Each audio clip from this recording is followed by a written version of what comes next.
There it is. Hello and welcome to another episode of Chatting Cinema. I'm Gianni. I'm Flynn. I'm Luke. And we're doing another debate-style episode today. This is our third on the docket. Fourth. Yeah. Oh, fourth? Yeah. I'm sorry. Oh my gosh. I feel like we're playing Look at musical us. chairs. We are. We're always moving around here. I'm once again in the moderator chair. And my question to you boys today, as I get the timer ready again, just to make sure we stay kind of on track, is there are a ton of franchises in Hollywood.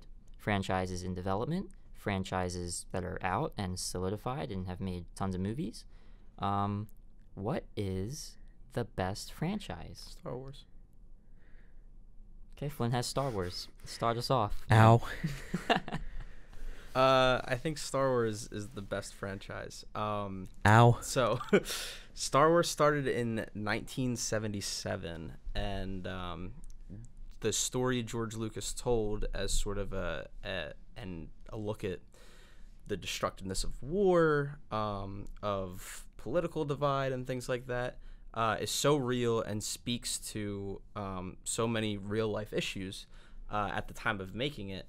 But also, it's just this incredible fantasy world, and the reason, one of the main reasons I chose Star Wars right away is I think that some of the other big franchises really don't exist without Star Wars. I think that the way Star Wars sort of took what came before it with Joseph Campbell and the hero's journey and old Flash Gordon serials and things like that, and transformed it into something new, is really fascinating. I think that world building is unmatched in Star Wars. As far as location, I think that character in Star Wars is sort of unmatched as these icons of culture in Star Wars. And the way that we've had 3 separate trilogies now sort of dominate the time period they came out in. Whether it's 77, 80, and 83 with the original trilogy, early 2000s, 99, 2002, 2005 with Phantom Menace, Attack of the Clones, and Revenge of the Sith, and now more recently the sequel trilogy with Force Awakens, Last Jedi, and Rise of Skywalker. There's something different about Star Wars as a franchise in the way it's able to sort of monopolize the cultural discussion. Because as we see all these different franchises come out, they still can't recapture what Star Wars is. There are a bunch of different franchises that mean different things to different people. There are a bunch of different franchises that mean something to me, that have value in my life. But the way that Star Wars has been able to connect with and touch millions of people across the globe while telling genuine stories, building fantasy worlds, and sort of be this monolith of pop culture is why I think it's the best franchise. Luke, what do you have? So thanks for being on this episode, guys. It was great. I mean, it was really fun. All right, here we go. This is the worst thing I've ever done in my life, arguing against Star Wars. All right, so the only possible outcome I see of me somehow winning this is by arguing for Big Red for Marvel. Here we go. You know why? Comic book movies were a joke. Nobody liked them except for hardcore comic book nerds. Up until 2008 when Iron Man came out, there really wasn't too many taken seriously unless you were Batman. And the thing is that Marvel completely changed the game for franchises, and Disney saw the potential, made that purchase for now what seems like chump change because they literally made it off of their worst movie. But for 11 years, they created the most impressive film franchise of all time, what they achieved with 23 movies in 11 years.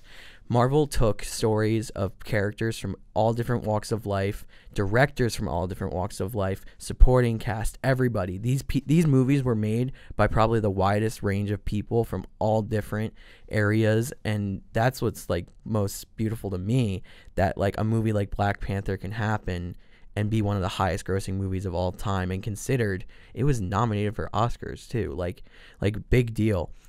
And I love you, Star Wars. I'm so sorry. But no, like Marvel, it reaches so many people in a way that I don't think Star Wars did, where Star Wars didn't, like, it's not happening for us. Like, I'm not going to be a Jedi, but I can be somebody like Peter Parker. I can be somebody like Steve Rogers. I can be somebody like any of these characters.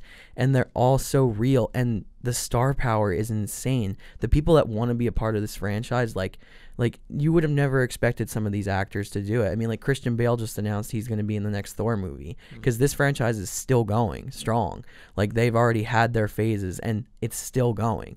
And like from settings of high school in the Spider-Man movies, thank you for this argument piece last episode, Gianni, to literally the farthest reaches of space with Guardians of the Galaxy and Thor, to just like whatever Iron Man's millionaire philanthropist lifestyle is, to like the 30s being a soldier, to now modern day with Captain America. It's like the range of these characters and stories and the fact that they all go together is insane. That like it's so different every movie you see. Every single time it's a new hero at the helm of the movie, it's vastly different. Even Captain America's franchise himself, like his mini franchise, all 3 movies are drastically different, but they come together to tell this one overarching story that's the whole theme of Marvel, is it brings people together. It brings everybody together in the end, and in the end to fight Thanos. I mean, like the coolest moment I've ever had in theaters is when Captain says Avengers Assemble, when everybody's together at that end fight, like lined up, everyone. Like I remember just the theater was dead quiet and everybody was just watching this moment happen. Like, and I just think that the reach Marvel has, and it's going to continue to have, is why it's the only franchise that could beat Star Wars. That there have been comics since the 1920s or 30s.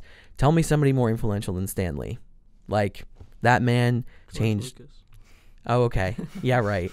George Lucas only had hands on 6 of those, so Stan Lee had hands on all of them. Literally, cameo and writing-wise. So, I mean, if we're fighting Stan Lee versus George Lucas, I think I win. Well, I will say Stan Lee did not have a whole lot of writing credit on the movies. Well, yeah, but all the characters were him. True. Fair. So I have 2 follow-up questions for both of you. These are individual questions. I'll send my first one to Luke because I really liked your arguments there. But can you tell me how the MCU has not taken inspiration from Star Wars? Absolutely.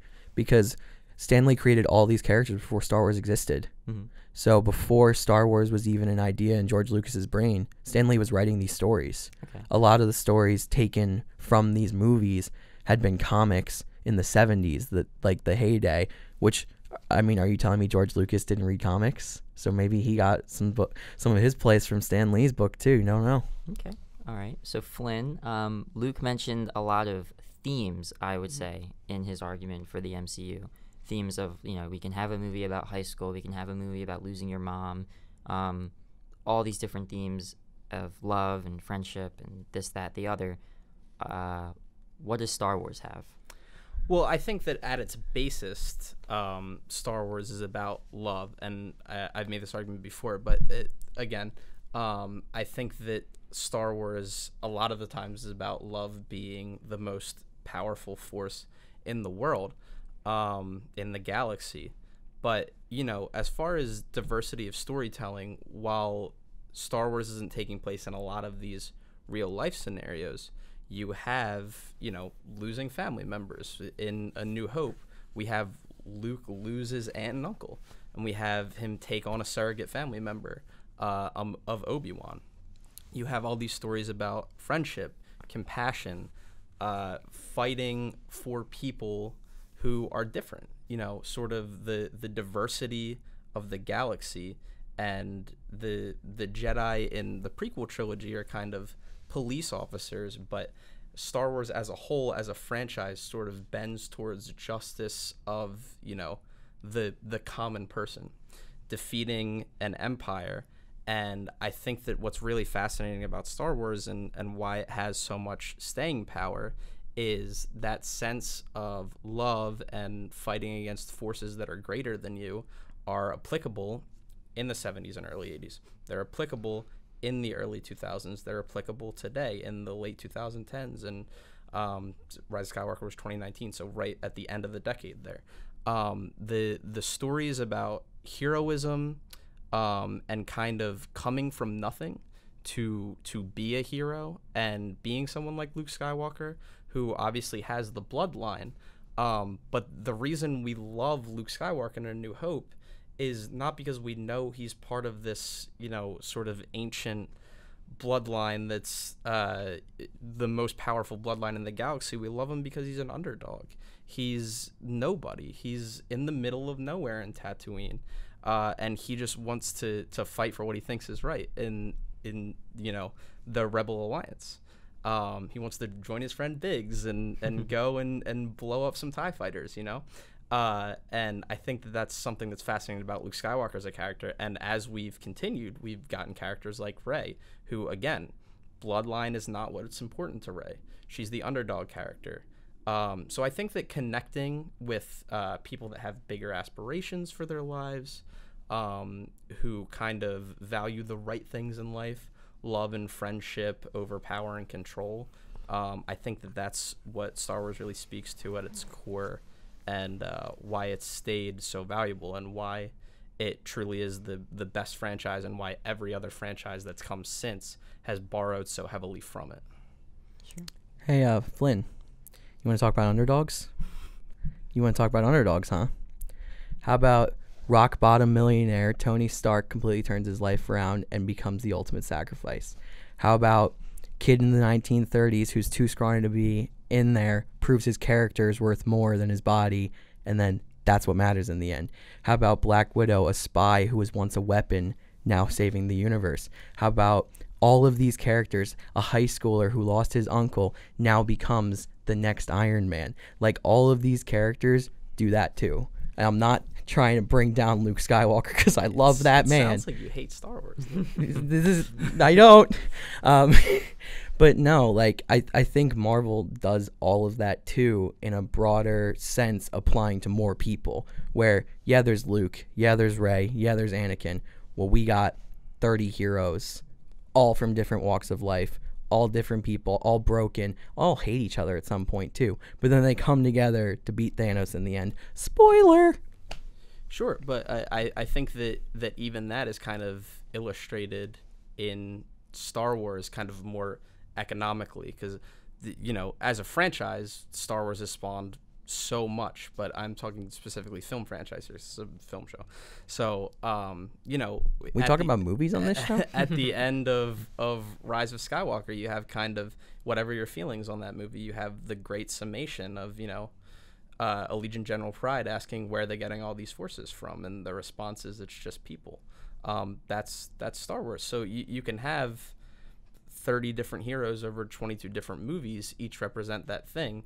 But I think that Star Wars represents the same thing without having to give everybody a main character slot. I think that you can sum up Star Wars with so many different scenes from Star Wars, no matter how you feel about Last Jedi. I think that idea of fighting for something that's bigger than you and love and compassion is evident at the beginning of Last Jedi. If you just take Paige Tico's sacrifice as she holds the Haitian smelt necklace that her sister Rose has the twin of. She sacrifices her life, gives her life in pursuit of a greater cause.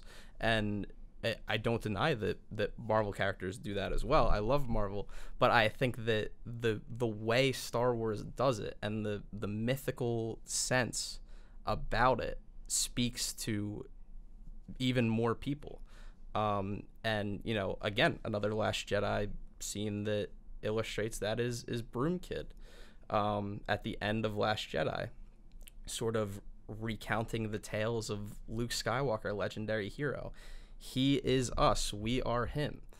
Like, just looking at this happening and taking that strength from these stories and saying, I can do this. And so, yes, Marvel has realistic settings, and you see Peter Parker in high school, and you're like, oh, I'm in high school. I can feel that. You have Black Panther with an anti-imperialist message. But I think that Star Wars communicates all of these things in a way that's a smidge more powerful, a smidge more lasting, impactful. And I think that overall, without the original trilogy, it's hard to say whether comic book movies as they exist today exist. I mean, remember, Kevin Feige likes Star Wars more than Marvel. All right then. Well, I do want to say though that yes, Star Wars is like more broader in a sense. Like it's like not as many magical hero characters as Marvel does.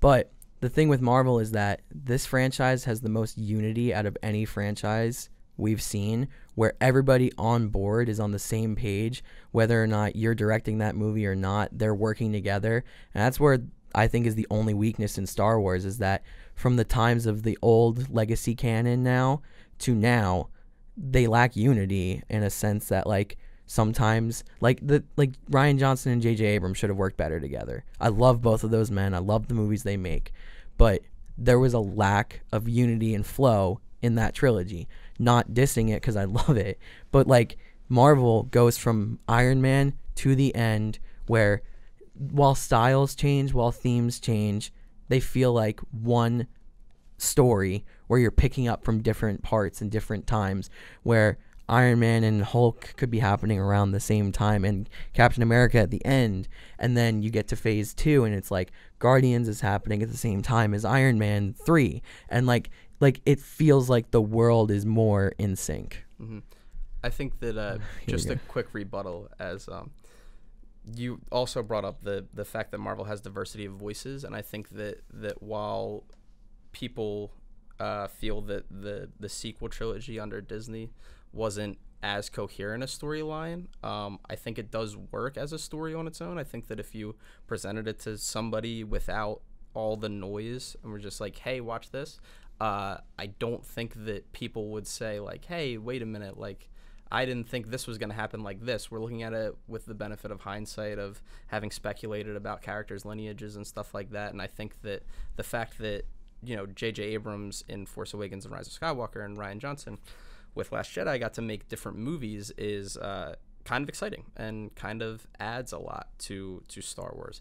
And I will say the MCU is 22 movies in, and the level of consistency is really impressive. But there are certain things, people don't revisit the earlier movies as much. Like we lost Terrence Howard as War Machine, so that isn't as consistent, and we lost Edward Norton as the Hulk, so that isn't as consistent, even though there's William Hurt in the Incredible Hulk. And I know that confuses people, especially people that might just be going to see the event movies, whereas Star Wars, everybody kind of knows what's going on because it's Star Wars. It's the way it's permeated pop culture. I just think, in my opinion, is kind of unmatched. So I think this debate has been really, really good, and it's gone on longer than I anticipated, to be honest. And you've both made really great points. Thank you. Thanks. Something that I keep coming back to about Marvel is the diversity, right, that you mentioned, Luke, and the diversity, first of all, in stories, and also in the people behind these stories. And I think that's something that is important, and something that Marvel, Kevin Feige, and all have really accomplished to their benefit. But I'm sorry. I can't be mad. Flynn really got me with his Star Wars argument about how it just, something about it feels more lasting. I don't know what it is. I don't know if I can even pinpoint it myself. I think it's the years it's lasted compared to Marvel, but that's true. I know what you're saying. I mean, to me personally, though, I'm someone who didn't really love The Rise of Skywalker, but I can find moments, especially in the sequel trilogy, that I absolutely love and that have stuck with me from the second I saw them in theaters. Whereas with Marvel, I do have to rewatch the movies. You know what I mean? And I can only think of a few moments over 23 movies where I've really sat there and been like struck for a minute. Whereas with Star Wars, I think in every film I've managed to find something. And it's just the lasting effect that Flynn really kind of drove that home for me. So I'm going to have to give it to Star Wars here. Thanks. What a surprise. Even when trying to articulate that, it's kind of a hard thing to put into words. There's like you were saying, there's something about it that really to quote my boy Mikey Newman, Star Wars exists to make the world a better place. And I think that despite legions of fans that might hurt the message a little bit, I think that overall the vast majority of people that love Star Wars, I think that it has succeeded in that goal of making the world a better place. So Yeah. I'm mad at you. You know what I will say for both of these franchises, though, and I'm quoting Cosmonaut Marcus here. Even when it's bad, it's good. So Yeah. that goes for both of them. I but- mean, I'm mad at you because you just made me hurt for however many minutes we've been doing this, because I just had to try and tell you why Star Wars wasn't the best franchise. Hardest thing I've ever had to do on a podcast. You know what so. I'm gonna say? I really thought one of you was gonna go Harry Potter. yeah, I didn't expect Star Wars actually, so that was cool. You know, yeah, I don't know. I mean, because You made really good arguments for Marvel. Thank you, I appreciate that. It's hard to argue against Marvel. I love Marvel, and, Yeah. and as I was saying, I didn't during the beginning of my argument when I was talking about Star Wars inspiring different franchises that also mean something to me, I was talking specifically about Marvel and Harry Potter. But Yeah. I didn't want to throw that out there as a sort of argument on your side, because I figured you would pick Marvel. So, but that's what I was talking about, because I love Marvel. Ow. The Kevin Feige thing was a cheap shot too, but I know it's true. I've read Kevin. Yeah. I don't. I need a break. Oh man. Well, that wraps up our debate here about the best franchise. Thanks for watching. Thanks for listening. I'm Gianni. I'm Flynn. I'm defeated. And we'll see you next time. Had to argue against my namesake, man. Come on.